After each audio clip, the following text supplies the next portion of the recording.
السلام عليكم ورحمة الله وبركاته.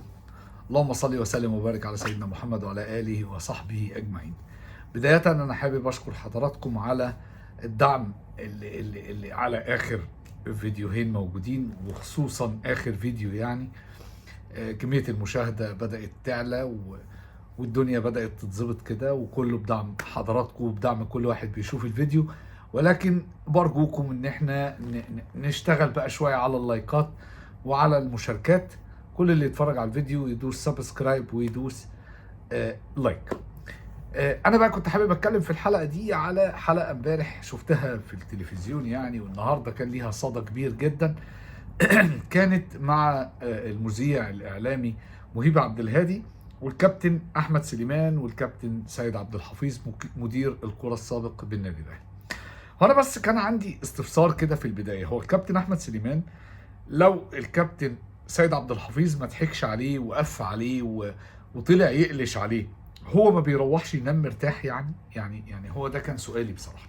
هو لازم الكابتن سيد عبد الحفيظ يضحك عليك يا كابتن احمد سليمان؟ بصراحه انا مش شايف الكابتن احمد سليمان امبارح بصراحه، بصرف النظر بقى عن الكابتن سيد عبد الحفيظ، نركن الكابتن سيد عبد الحفيظ على جنب خالص.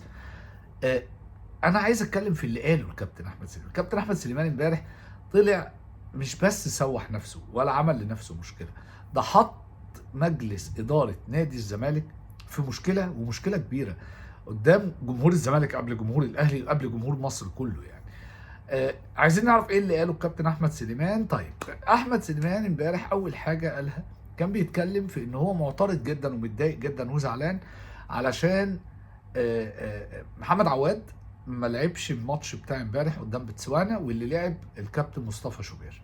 طيب، انا ما عنديش مشكله خالص ان محمد عواد يلعب، لان محمد عواد فعلا ماسك فورمه بقاله شويه كتير، لكن ده ما يمنعش ان مصطفى شوبير يشترك. مصطفى شوبير عمل اللي محدش عمله قبل كده واللي محدش هيعمله بعد كده.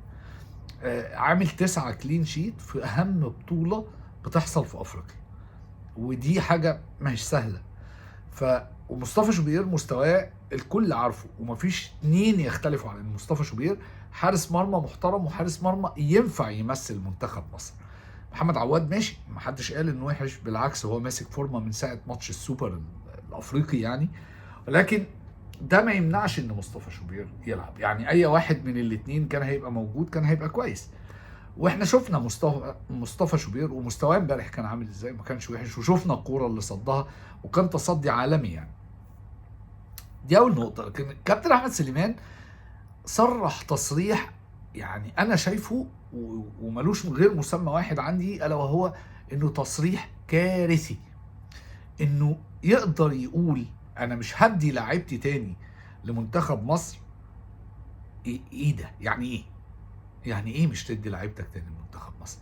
هو مش بمزاجك على فكره، اولا بس انك تدي لعيبتك لمنتخب مصر ده مش بمزاجك، انت مجبر وناديك مجبر على انه يدي لعيبته لمنتخب مصر، خصوصا في اوقات الاجنده الدوليه. فهو الامر مش بمزاجك، والا انت فعلا انت امبارح قلت كام حاجه كده حسستني ان احنا على كوكب تاني غير كوكب الارض.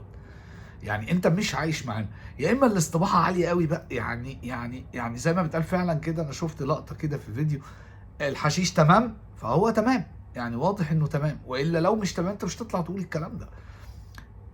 كمان قال حاجه كوميديه جدا بجد قتلتني ضحك يعني. انه بيتكلم في انه احنا لو كنا، انا كان عندي ماتش في ليبيا اللي هو ماتش الاعتزال بتاع اللعيب، بصراحه انا مش فاكر اسمه يعني، كل الاحترام ليه. لكن انت وبعدين قال انا لو كنت سافرت بلاعيبتي الدوليين انا كنت حصلت فلوس اكتر، وبعدين انا كنت بلعب باسم مصر.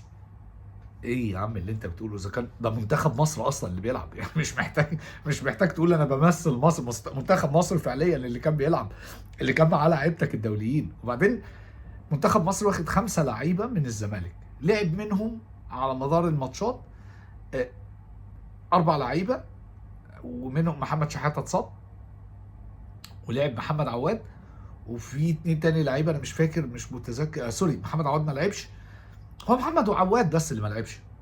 والاربع لعيبه بتوع الزمالك حسام عبد المجيد، محمد شحاته زي ما قلت لعب الماتش الاولاني واتصاب، امبارح ناصر ماهر لعب. فلعيبه الزمالك اللي موجوده كلها لعبت، وبعدين لعبت او ما لعبتش، انت مش هتجبر مدرب منتخب مصر يلاعب لعيبه الزمالك، لانه زي ما قلت لك مش شغلتك. ما تروح انت تدرب منتخب مصر يا كابتن احمد، يعني روح انت درب المنتخب طالما عندك مشاكل مع مدرب المنتخب كابتن حسام حسن يعني. وبعدين هرجع تاني بقى، معلش انا اسف لو كنت يعني مشيت من الحته دي، هرجع لها تاني. حته انك زي ما بتقول انت ماتش ليبيا اللي انت كنت بتقول عليه، انت بنفسك اللي طلعت قلت الزمالك حصل اكبر عائد مادي في افريقيا من مباراه الاعتزال اللي انتوا رحتوا لعبتوها في ليبيا. انت بتناقض نفسك وتقول انا لو معايا لعيبه الدوليك كنت حصلت فلوس احسن، وانت عايز تقول ايه يعني؟ وبعدين في يوم من الايام النادي الاهلي راح لعب كاس العالم للانديه بدون لعيبته الدوليين، وعمل ماتشات هايله وكسب وخد مركز ثالث. طبعا بقيه البطوله لعيبه الاهلي الدوليين رجعوا، ولكن هو بدأ البطوله بدون لعيبته الدوليين علشان كانوا بيمثلوا في منتخب مصر، كانوا بيمثلوا مصر في منتخب مصر. فانت لعيبتك كانت بتمثل مصر في منتخب مصر، فما تقوليش خدهم علشان يروحوا يمثلوا مصر في الزمالك.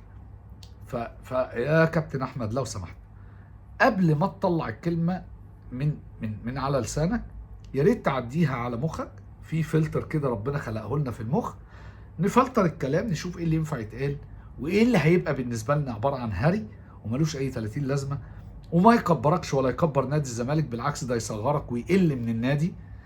فانا شايف ان حتى جمهور الزمالك نفسه معترض على اللي اتقال النهارده او اللي اتقال امبارح في الحلقه، يعني مش بس جمهور الاهلي. هو ده اللي كنت حابب اقوله، انا مش عايز اطول عليكم اكتر من كده، لكن هي كانت رساله وكنت حابب اوصلها. وفي اخر الفيديو برجوكم لو الحلقه عجبتكم يا ريت ندوس لايكات واشتراك. شكرا والسلام عليكم.